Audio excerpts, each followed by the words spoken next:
बहुत ज़रूरी है कि हम किस तरीके से अपने सोसाइटी के वैल्यूज़ को लेके आगे बढ़ते हैं, और उससे भी ज़्यादा ज़रूरी है कि हम किस तरीके के हीरोज़ को अपने सोसाइटी में जगह देते हैं।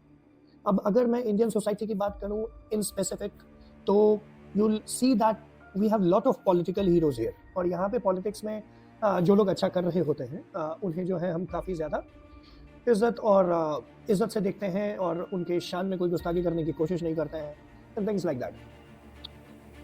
और थोड़ा स्पेसिफिक मैं बात करूं अगर बिहार में, तो यू विल सी कि मैक्सिमम जो 80s 90s और 2000s की पॉलिटिक्स रही है, उसमें मेनली जो है जो गुंडा तत्व था या जो असामाजिक तत्व थे, जिनके पास एक तरीके से उनके पर्टिकुलर एरियाज में जो है प्रशासन से भी ज़्यादा पावर हो गया था, they were able to step into politics and they were able to particularly do well, and we have lot of names, बहुत सारे नाम हैं, जिसमें एक बहुत बड़ा नाम अभी जो है करंट राजेश रंजन का आता है, who is mainly known as Pappu Yadav. और जिस तरीके का पप्पू यादव का व्यक्तित्व रहा है और जिस तरीके से बात करने के तरीके को हम देखेंगे, तो आपको समझ में आ जाएगा कि ऐसे लोगों को समाज में शायद किसी भी तरीके की लीडरशिप वाली पोजीशन कम से कम नहीं देनी चाहिए थी। लेकिन फिर होता क्या है कि चूंकि वैसे लोगों का बैकग्राउंड बाहुबली होने का या बदमाश होने का या गुंडा होने का अगर होता है, तो लोग फिर बोलना नहीं चाहते हैं। अच्छा, apart from this you will सी कि जो इस तरीके की पर्सनालिटीज हैं, जो इस तरीके का गुंडा तत्व तो रहता है in general, what they do is कि वो रॉबिन हुड वाले जो है एक किरदार में आना शुरू हो जाता है कि देखो इट्स नॉट दैट कि मैं गलत काम करता हूँ। अगर मैं कोई गलत काम करता हूँ और उससे जो है किसी भी तरीके का मुझे मॉनेटरी फायदा होता है, तो उससे मैं देखो गरीबों की भी मदद करता हूँ, and by doing this he और she is able to like garner support from people जो दबे कुचले हैं, जो वैसे लोग हैं जिनके पास शायद कोई रास्ता नहीं था, and all of a sudden person like him becomes God for them, किसी भी तरीके की मदद करके, छोटी मोटी भी मदद उनके लिए जो उनकी जिंदगी में बहुत ज्यादा मायने रखती है, उनसे उन्हें जब फायदा होता है वैसे लोगों से, तो फिर दे कम इनटू सपोर्ट। नहीं नहीं नहीं, वो तो एकदम परमात्मा जैसे हैं, भगवान जैसे हैं, उनके जैसा तो कोई है ही नहीं। And then that is where that support gets multiplied.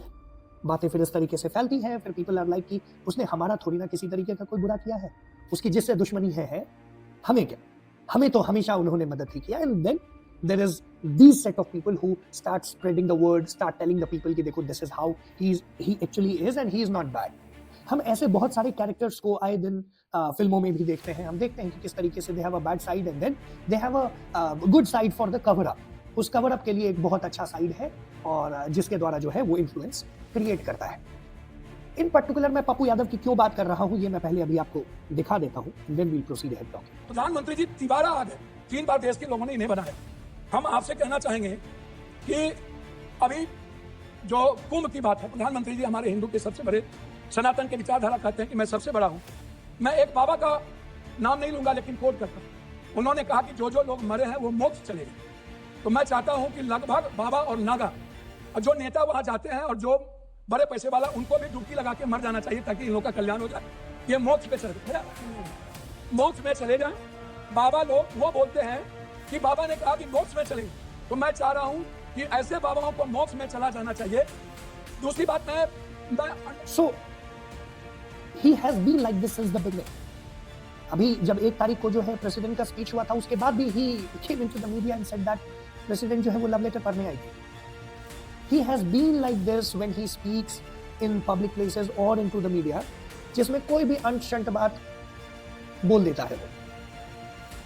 Pappu Yadav का अगर इतिहास देखा जाए, जिसके बारे में मैं पहले भी बात कर चुका हूं, ही हैज बीन मतलब क्या कहते हैं, accused of like several murders.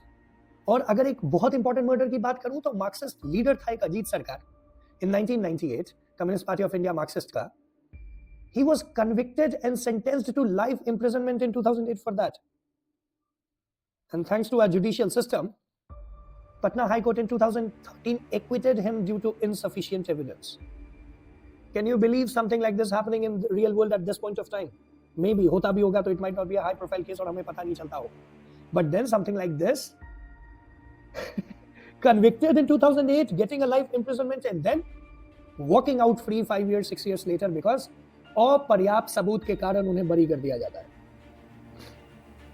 90s में it was very common जो किडनैपिंग होती थी, तो वेरी कॉमन इन बिहार। एंड देन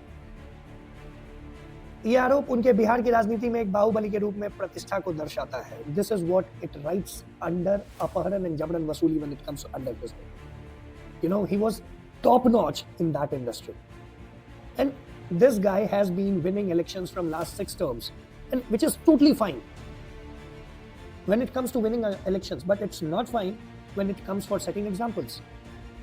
अब पूरे कहानी में दिक्कत यही है कि इस तरीके से people like Pappu Yadav who has criminal past, a brutal criminal past also, वो हमारे पॉलिटिक्स में बरकरार है, बार बार जीत जाता है, और मेरे बिहार से जीतता है because caste politics is very very heavy in my place. Because of caste politics, people forgo things like this and then vote for people just because वो मेरे कास्ट का है. And this is the reason, सबसे ज्यादा मेहनत करने वाला state होने के बावजूद, सबसे ज्यादा मेहनती लोग जिस स्टेट में हैं, वैसा स्टेट होने के बावजूद बिहार अभी तक एक बीमारू राज्य है. अभी तक वहां पर प्रॉब्लम्स हैं, और अभी तक हमारी जनरेशन और उसके बाद वाली जनरेशन, उससे पीछे तो बहुत सारी जनरेशंस बार बार गवर्नमेंट जॉब की तरफ भागता है, क्योंकि और कहीं पर किसी भी तरीके की जॉब की जो सिचुएशन है वो अच्छी नहीं है, और उसके कारण मल्टीपल ईयर बर्बाद होते हैं व्हाट नॉट. खैर, coming to the point, we will have to understand कि ऐसे क्रिमिनल चार्जेस वाले लोगों को जब हम सत्ता में लाते हैं, पावर में लाते हैं, तो they spread things like this. वो इस तरीके की बातें आके करते हैं.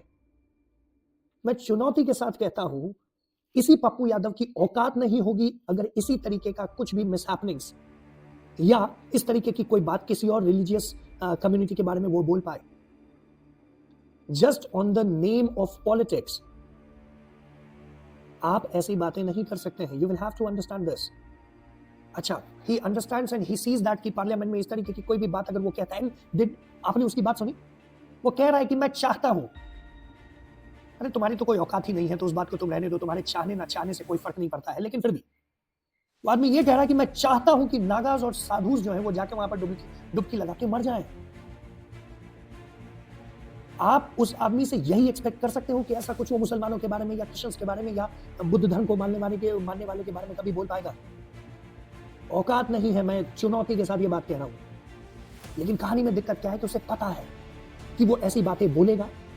फिर जब अगर इस पे कोई किसी भी तरीके का आउटरीच होता है, वैसे नेशनल मीडिया में पप्पू यादव जैसे कैरेक्टर्स की कोई औकात नहीं है, लेकिन स्टिल मुझे ये बात इसलिए फील हो रही है because when I heard it I was like what, ये आदमी मेरी जगह का है, ये आदमी मेरे स्टेट से बिलोंग करता है, और फिर ऐसी बातें पार्लियामेंट में खड़ा होकर बोल रहा होता है बिना किसी शर्म के. और मुझे तो उससे ज्यादा इस बात का बुरा लगा कि अरे भाई साहब, ये क्या है कि कोई उसकी इस बात का विरोध भी नहीं हो रहा है, किसी भी तरीके का विरोध नहीं हुआ. कुछ लोग पीछे से चिल्लाए और बात खत्म हो गई. ये भी इसका एक मतलब हो सकता है कि पप्पू यादव जैसे कैरेक्टर को सुनने के लिए कोई पार्लियामेंट में शायद ज्यादा लोग बैठे ही नहीं थे. But still there is a problem. He is being allowed to use such words and he is actually professing कि मर जाए लोग. Can he say the same things for a Christian priest? Can he say the same things for a Muslim maulana? No, he can not. मैं दोबारा उन्हीं शब्दों का इस्तेमाल कर रहा हूं, औकात नहीं है. लेकिन फिर हिंदूज के लिए ऐसा बोलना कितना आसान है. 144 साल बाद महाकुंभ जैसा एक महा आयोजन हो रहा है. इट डजंट मैटर कौन सरकार करवा रही है, कोई सरकार नहीं भी होती तब भी आयोजन होता ही होता. लोग अपने तरीके से मैनेज करते, हजारों साल से हिंदूज ये मैनेज करते आ रहे हैं. लेकिन फिर आपको अपने एक पर्टिकुलर वोट बैंक को खुश करना है तो जहर तो गलना पड़ेगा ना. किसी भी तरीके से कुछ तो बात बोलनी पड़ेगी ना. हमें चौकन्ना रहना पड़ेगा ऐसे लोगों से. हमें ऐसे लोगों को पावर से हटा के उनकी जगह उन्हें दिखानी होगी. हमें बताना होगा कि ये नहीं चलने वाला है. राजनीति को साफ करने का काम किसी राजनेता का ही नहीं हो सकता है. ये आपके और हमारे आम लोगों की भी जिम्मेदारी है. जब तक हम उस जिम्मेदारी को नहीं निभाएंगे तब तक ऐसे लोग राजनीति में आते रहेंगे, इस तरीके की जहरीली बातें करते रहेंगे, हिंदूज को तोड़ते रहेंगे, और कभी उनकी एकता की बातें नहीं उन्हें अच्छी लगेगी, क्योंकि उनकी राजनीति ही बांटने पर चलती है. उनकी राजनीति ही एम ब्लॉक और बाकी का जातियों में बांटने में चलती है. मैं चाहूंगा जिन लोगों ने भी मेरा पूरा वीडियो देखा हो, उनसे मैं बस और बस यही प्रार्थना करूंगा कि ऐसे लोगों पर नजर बनाए रखें और ऐसे लोगों का कभी सपोर्ट ना करें. जय हिंद.